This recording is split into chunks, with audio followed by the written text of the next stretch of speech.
Yo yo yo, ako nga pala si Ninyo Lim, samahan nyo ako mag long ride guys. Dahil malamig ito, magkan tayo jacket tayo guys from 7-Eleven.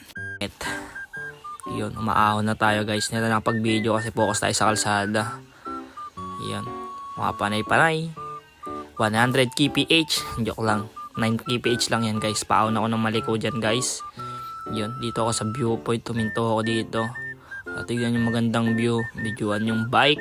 At ayun nga, tinitignan ko dito kung paano ko naahon yun. Kasi malayo to sa amin guys. Yun, medyo groggy na ako dito. Yun, pababa na ako guys. Dinaanan ko yung rough road, yung basag-basag na daan. Di pa nila ginagawa to guys. Kaya keep safe sa mga aahon ng maliko. Ingat-ingat lang guys kasi maraming basag na daan.